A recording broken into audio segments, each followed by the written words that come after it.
It is Rhema, Brekky. Welcome back. Mick Wright with you through until 9 o'clock. Good to have your company.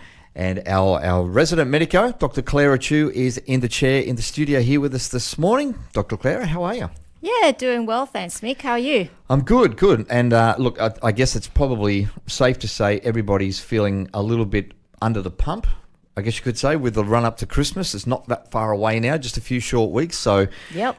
Any plans for you? You're taking time off over Christmas? Not this year. Last year we went away to Tassie between Christmas and New Year and into a bit of January. So this year we're going to have a quiet one at home. Ah, nice. Sounds like the go. Now, I guess one of the things we probably should talk about, you know, we've covered a lot of health topics over the year to date so far, and they've all been super important. And I guess one of those things, just continuing on from all that, is, you know, looking after our health over Christmas time, because it can be a time when some people, you know, we fall off the wagon maybe a little bit, with some of our regimes and things like that. So how important is physical and mental health over Christmas? Great question. And the reason why we're here having a chat this morning. So Christmas is usually filled with excitement and joy for most people. It's also a busy time of the year, as you mentioned earlier, and it can actually even be quite stressful for many people for all different reasons. So while there tends to be a lot going on around us at Christmas, there's no reason why we shouldn't treat this time of the year like any other time of the year, right? So, you know, normally we'd be thinking, let's treat ourselves with mindfulness and compassion, and also treat others with care and kindness. Mm-hmm. So, in fact, if we look after our physical and our mental health, we would come out on the other side of Christmas having enjoyed it so much more. Yeah, you raised some great points there. Now, how can we maintain, or probably even more importantly, how can we improve both? For a start, we need to remember that everybody's doing the best that they can with the resources that they have at that particular moment. That includes you and it includes me. So be kind to yourself. But by the same token, don't use it as an excuse to slack off, right? Because I know a lot of people are like, I'm stressed, I'm going to slack off. No. Stick to your good habits as much as you possibly can. Mm-hmm. So, for example, if you normally go for a walk a few times in a week in the morning, don't let public holidays or leave from work break that routine for you. Keep that up. Movement and being outdoors has so many health benefits, both physically and mentally. Fundamentally because we're animals and we're designed to move. And moving and using our muscles release hormones called myokines, and that helps our metabolism and our mood. So that's really important for, you know, managing stress levels and all of those things. And of course, you know, metabolism side of things, all the extra food that we eat. Now, if we choose to exercise outdoors, especially in nature, then that has some added benefits. The Japanese have a practice of Shinrin-yoku, or forest bathing, which I just love the idea of. It's been shown to be good for both physical and mental well-being. It's proven to reduce stress hormone production, improve feelings of happiness, and free up creativity. And on top of that, it can lower your heart rate and blood pressure, boost the immune system, and accelerate recovery from illness. So I reckon if that was a pill, we probably all want to take one, right? So you can imagine that, you know, if you're feeling stressed from all the events that you have on over Christmas, then spending a bit of time in nature can be particularly beneficial. Yeah, absolutely. Now, would that be the same as grounding, the practice of grounding, you know, taking the shoes off and just walking around on the grass for a little bit, maybe on the sand, and just, I guess, just bringing everything back into a balance again? Yeah, it's a fairly similar kind of concept. Yeah. You know, the whole idea is that, you know, if we see nature, that's going to be helpful for us. Like our eyes are you know, particularly inclined to see green things, see fractals, see blue skies, green leaves, see beaches, hear the waves, those kind of things. So, you know, if we can spend time in nature, and in particular, if people can take off their shoes and just, you know, really feel the ground beneath them, that, you know, that has an additional and different set of benefits too. Well, if you think about it, really, if you go by the biblical narrative, then, you know, we were created to be in a garden. So yeah, that's right. It makes sense, doesn't it? Yeah, it does. Switch Absolutely. off the TV, switch off all the electronic devices, and just get outside and enjoy the beautiful scenery that we've got around us here on the coast. Yeah. Now, Christmas, as everybody knows, It does tend to be a time of food and indulgence. We've probably all suffered from the carb overload. Yes. After that drowsiness that we get into after Christmas dinner. So what should we do about food? Yeah, great question. And everyone asks about that. So there is an American author and journalist who did a lot of investigating into food and health. His name is Michael Pollan. And in his book, Food Rules, An Eater's Manual, he summarized how we should eat in 7 words. So those 7 words are eat food, not too much, mostly plants. And I think that this is a mantra that will serve everyone well at all times of the year, but particularly at Christmas. So let me explain what he means. When he says eat food, this refers to foods that our grandparents or great-grandparents would have had access to. So we're talking about things that come from a living source. So that's a plant or an animal. If it comes from a farm as opposed to a factory, then it's likely to be good for you to eat, right? Second thing, not too much. So listen to your body and stop eating when you're full. How many of us don't do that? Don't resist the extra slice of dessert after the main course. Yeah, that's right. Or make room for it, right? Yeah, there is actually no such thing as a dessert stomach. And our bodies have built-in fullness and hunger signals. So we need to actually pay attention to that. Yeah. You can always enjoy, what you've got left over from family gatherings in the coming weeks or days. And that just kind of prolongs your feeling of, warm and fuzzy and that festivities, right? Sure. If we, extend that.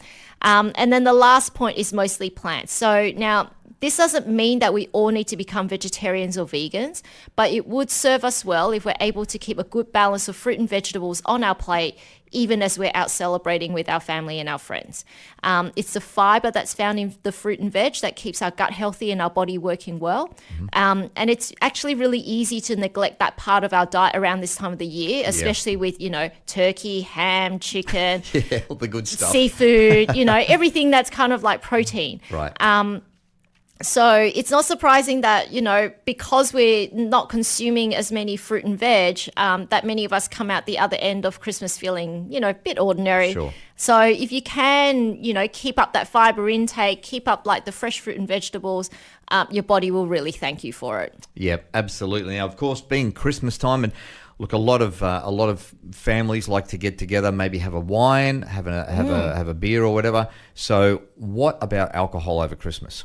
Yeah, alcohol. Now, that's a big one. So the Australian Alcohol Guidelines from 2020, which is what we as doctors, all kind of Is that use the as matrix that you use now? Yeah, it's the matrix that we use in terms of guiding our patients as to, what is safe and what is harmful drinking. So that recommends that to reduce the risk of harm from alcohol-related disease or injury, healthy men and women should drink no more than 10 standard drinks in the week and no more than 4 standard drinks on any one day.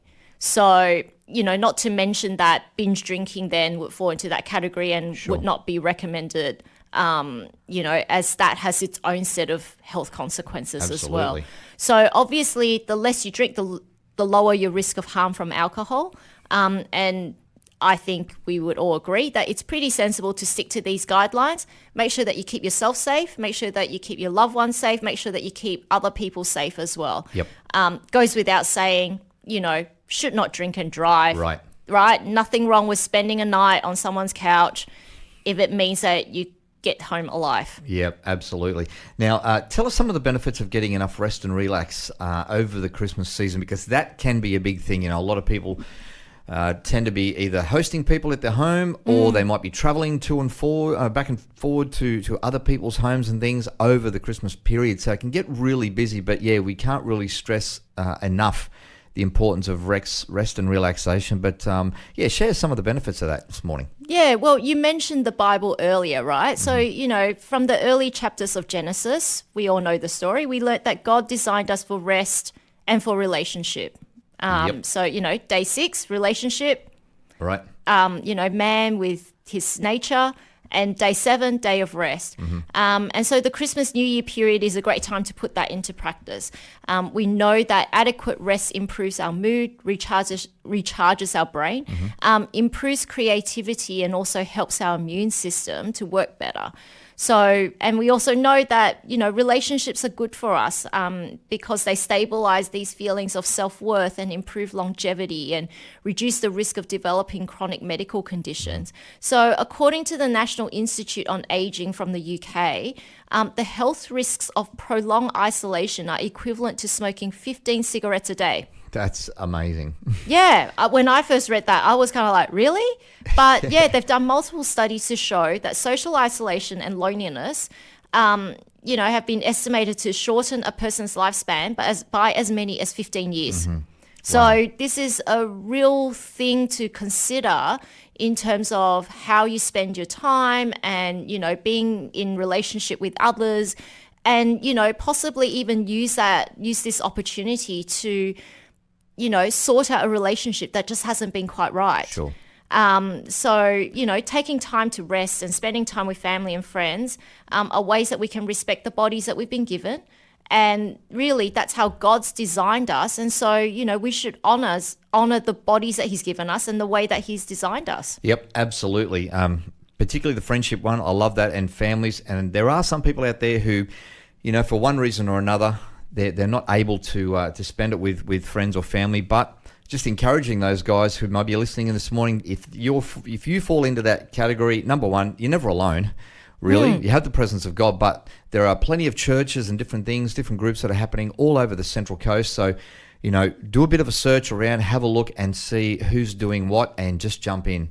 Yeah. Because it is great for your mental health, which is a massive thing. So, yeah. Dr. Clara, this is basically the last time we're going to be meeting for this year, for 2023. And firstly, a massive, massive thank you for you coming in here regularly every month and just talking a whole lot of different health topics. I know for a fact that it's really touched a lot of our listeners. So some of the feedback I've been getting has been awesome. People love it. So thank you so much for doing that. It's huge when a doctor can actually come in and take time out of their busy schedule. Now, we will be having a break through the month of January, but we will be back with Dr. Clara in February. So any last thoughts you want to leave us before we head on out of here this morning? Well, thanks for your kind words, Mick. I really love coming in here and sharing my insights and doing my little bit for the Central Coast community to just share some health bits of information. So, thanks heaps for the opportunity of being able to come in every month and share with your listeners. We super appreciate it. Now, before we get out of here this morning, everybody here at the studio, we want to wish you and the family a very Merry Christmas. Hope you have yourselves a great New Year as well. Now, again, you said that you'll be hanging out at home, so it'll be a nice, easy one, really. There'll be no, spending ridiculous amounts of money on fuel and wear and tear on the car. It'll be just, hey, let's stay home and chill out. Yep, absolutely. That's a great one. All right. This has been a great year for us here at the station. This is something we've wanted to do on the Breakfast Show for a long time. We finally got it happen now. And of course, our resident medico, Dr. Clara Chu, joining us for the last time this year. She will be back in here with us in February of 2024. Looking forward to kicking that one off again. This is Rhema Brekky. Stay with us. More to come after this.